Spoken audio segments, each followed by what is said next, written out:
ආයුබෝවන්.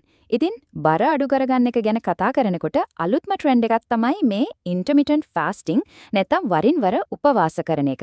හැමෝම මේ ගැන කතා වෙනව නේද? හැබැයි අද අපි මේ දිහා බලන්න යන්නේ නිකම්ම ෆෑඩ් එකක් විදියට නෙවෙයි. මේක පිටුපස්සේ තියෙන විද්‍යාව හරියටම තේරුම් අරගෙන බර අඩු කරගන්න මේක පාවිච්චි කරන්නේ කොහොමද කියලායි බලන්න යන්නේ. ඉතින් ප්‍රශ්නේ තමයි බර අඩු කරගන්න එක ඇත්තටම විද්‍යාත්මක දෙයක්ද?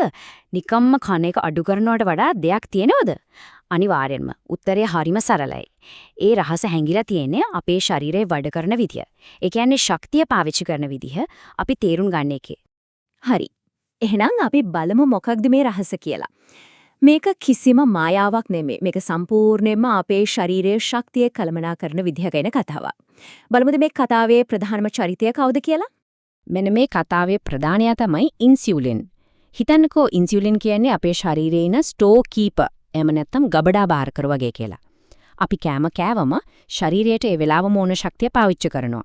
හැබැයි ඉතුරු වෙන ශක්තිය අන්න ඒ ටික අරගෙන හරි මේ ටික පස්සෙට ඕන වෙයි කියලා පිළිවෙලකට මේදිය විදිහට ගබඩා කරලා තියෙන එක තමයි ඉන්සියුලින් වල ප්‍රධානම රාජකාරිය.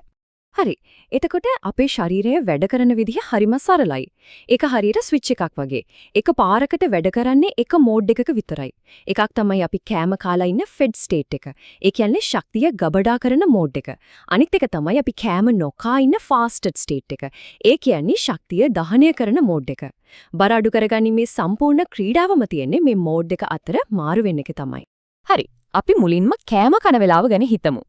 අපි ආහාර ගත්ත ගමන් ශරීරයේ ඒකෙන් ඒ මොහොතට අවශ්‍ය ශක්තිය අරගන්නවා. හරිම කාර්යක්ෂමයි. හැබැයි ඉතුරු වෙන ටිකට මොකද වෙන්නේ? අර අපේ ස්ටෝ කීපර් ඉන්සියුලින් එනවා.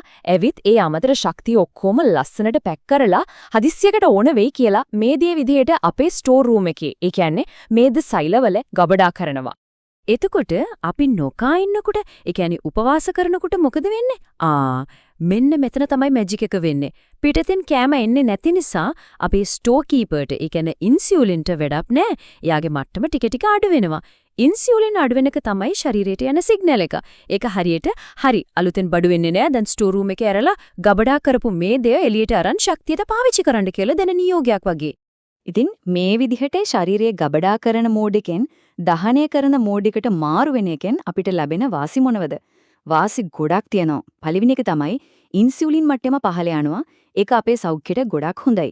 දෙවෙනි එක කන වේලාව සීමා වෙන නිසා අපි නොදැනුමත්වම දවසට ගන්න කැලරි ප්‍රමාණයත් පාලනය වෙනවා.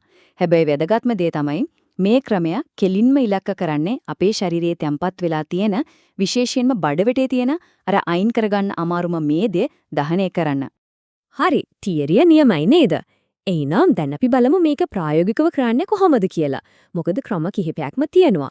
මෙතෙන්දී මතක තියාගන්න ඕන වැදගත්ම දේ තමයි හැමෝටම ගැලපෙන්න එකම ක්‍රමයක් නෑ. තමන්ගේ ජීවන රටාවට දවසේ වැඩ කටයුතු වලට ලේසියම ගලප ගන්න පුළුවන් ක්‍රමය තමයි තමන්ට හොඳම ක්‍රමය.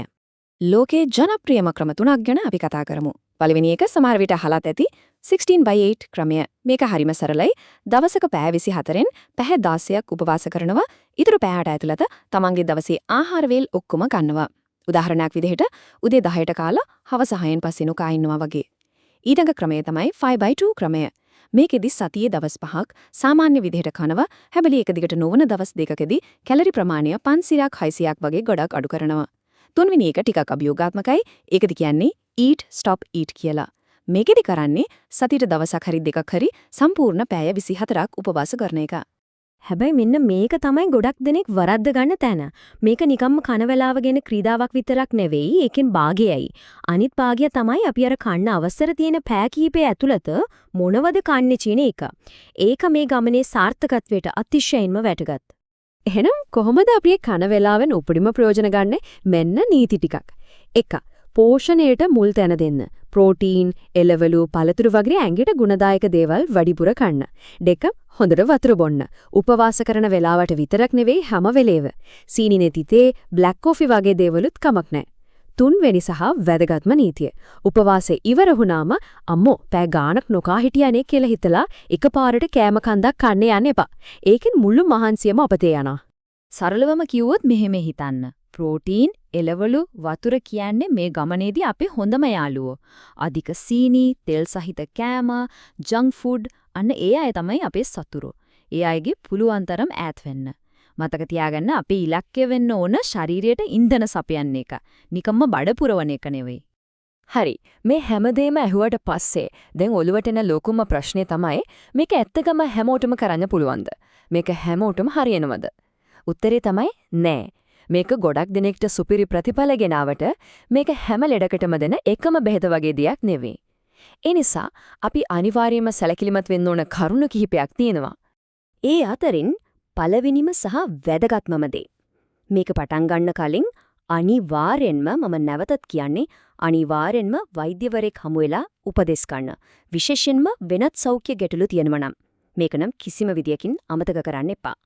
විශේෂයෙන්ම මේ කණ්ඩායම් වලට අයිති වෙරවනම් ගොඩක් සැලකිලිමත් වෙන්න ඕනේ. ගර්භිණී මවක් නම්, කිරිදෙන මවක් නම්, දියවැඩියව වගේ රෝගයකට බෙහෙත් ගන්න කෙනෙක් නම්, කලින් ආහාර සම්බන්ධ අක්‍රමිකතා තිබිලා තියෙනවා නම්, එහෙමත් නැත්නම් ශාරීරික බර සාමාන්‍යයෙන් අඩු කෙනෙක් නම් මේ අය වෛද්‍ය උපදෙස් නැතුව මේ වගේ දෙයක් පටන් ගන්න එක කොහෙත්ම සුදුසු නෑ.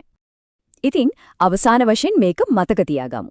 උපවාසය කියන්නේ Tamanටම දඬුවම් කරගන්න එකක්වත් බඩගින්නේ දුක් විඳින එකක්වත් නෙවෙයි. ඒක අපේ ශරීරයේ පරිවර්තීය ක්‍රියාවලිය. අපේ එන්ජින්ම නැවත සුසර කරනවා වගේ දෙයක්. ඒක අපේ ශරීරයට විරුද්ධව සටන් කරනවා වෙනුවට ශරීරයේ ස්වභාවික රිද්මයට ඇහුම්කන් දීලා ඒත් එක්ක වැඩ කරන ක්‍රමයක්.